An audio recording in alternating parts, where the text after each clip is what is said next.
مطلب میں نے پتہ نہیں کتنی دفعہ سنا ہوگا, میں نے اپنے 2-3 انڈین دوستوں سے فون کیا, میں نے کہا کہ مودی صاحب سے انگلش سنیے, کہتے ہیں ہم خود پہلی بار سن رہے ہیں. مودی صاحب نے آج انگلش میں اسپیچ کی. ایک تو یہ مبارک کو بہت, مودی صاحب انگلش میں یونائٹڈ نیشنز میں انہوں نے خطاب کیا تھا تو بھی ہندی میں ہر جگہ, وہ پہلی دفعہ انگلش بول رہے ہیں آج. چلیں جی مبارک کو. دوسری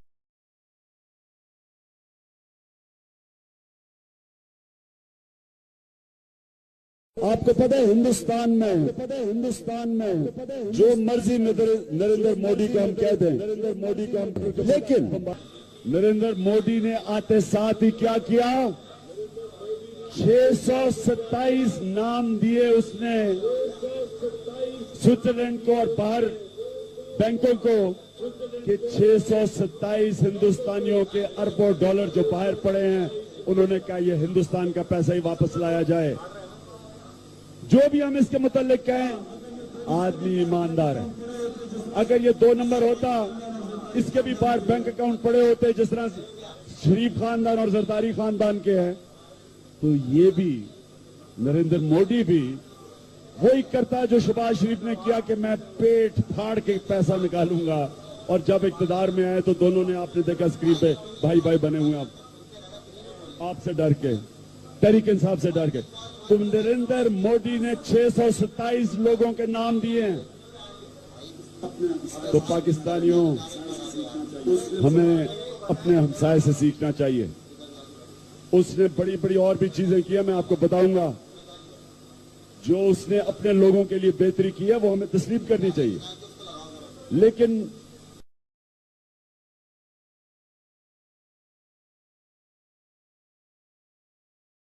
جنرل صاحب کو شامل گفتگو کرنا چاہوں گا. جنرل صاحب یہ جو بات کر رہے تھے سیفران انڈیا کی, کشمیر الیکشن پہ آتے ہیں تھوڑی دیر میں, لیکن یہ جو بات ہو رہی تھی اور جو انہوں نے, جیسے امتیاز صاحب کہہ رہے تھے کہ جتنا ووٹ ملا اور شاید یہ اسی کے تسلسل چلا رہا ہے بابری مسجد کا, اور جیسے انہوں نے خوشونت سنگھ کا ایک حوالہ دیا ان کا, اور انہوں نے جو کتاب لکھی اور کہا کہ انتہا پسندی بڑھ رہی ہے. تو آپ کے خیال میں اب یہ مودی سرکار آئی, کیا یہ وہی انتہا پسندی کا ٹرکل ڈاؤن افیکٹ ہے یا نہیں؟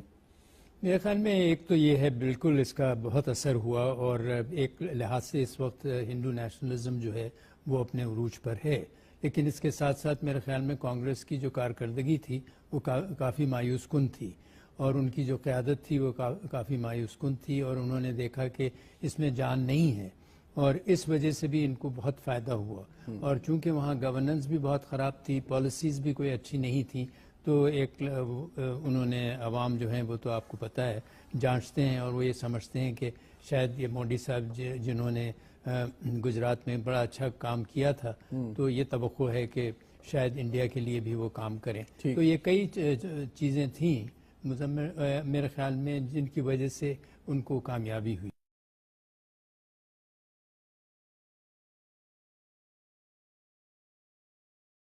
یہ ہماری اندرونی کمزوری ہے جس کے تحت ہماری حکومت کی آواز باہر نہیں پہنچ سکتی. جب لوگ, عوام آپ کے پیچھے کھڑے ہوں گے, آپ کے قد میں اضافہ ہوگا, آپ کی آواز مضبوط ہوگی. آج اگر وہ پرائم منسٹر مودی وہاں کھڑے ہو کے پاکستان کے خلاف بیان بازی کرتا ہے تو اسے معلوم ہے کہ پورا ہندوستان میرے پیچھے ہے, جو کہ ان کے انتخابات کے ذریعے نتیجے آئے اور چیلنج نہیں ہوئے, جینوئن اس شخص کو وہ پاپولیرٹی ملی جس کے تحت آج وہ صحیح کرے غلط کرے اس کے پیچھے عوام ہے. اور پاکستان کے خلاف جو کچھ ہو رہا ہے ہم جانتے ہیں کہ وہ کیا ہو رہا ہے, مگر ہندوستان سے ایسی کوئی آواز نہیں اٹھتی. ان کا میڈیا, ان کی عوام, ان کے ادارے وہ مضبوطی سے اپنے پرائم منسٹر کے پیچھے کھڑے ہیں. کیا ایسا ماحول ہے پاکستان میں؟ ایسا ہرگز نہیں ہے. جلسے, جلوس, دھرنے, یہ تو شو کرتے ہیں نا کہ عوام آپ کے ساتھ نہیں ہے. بہت بڑا حصہ عوام کا وہ آپ پہ شک کرتا ہے کہ آپ دھاندلی کے ذریعے حکومت میں آئے ہیں. تو جب اس طرح ہوگا تو پھر آپ کی آواز نہیں سنی جائے گی.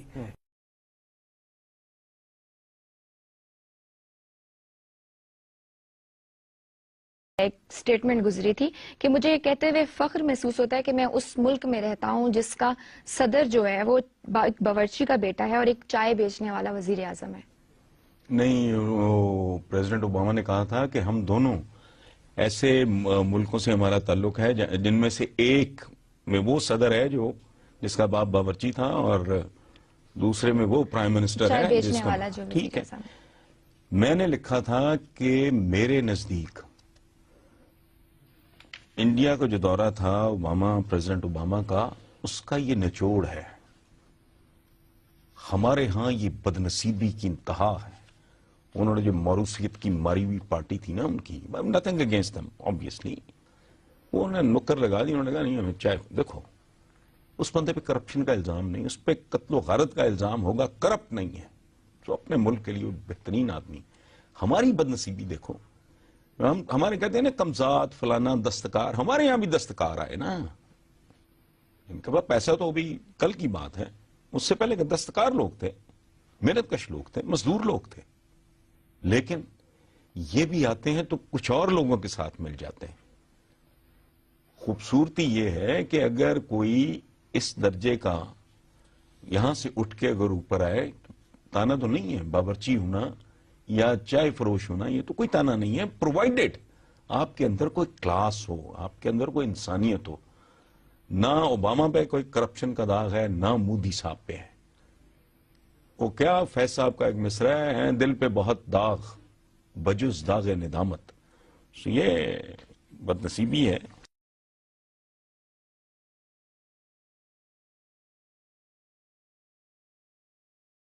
اور یہ دنیا کے کسی ملک میں تصور نہیں ہے.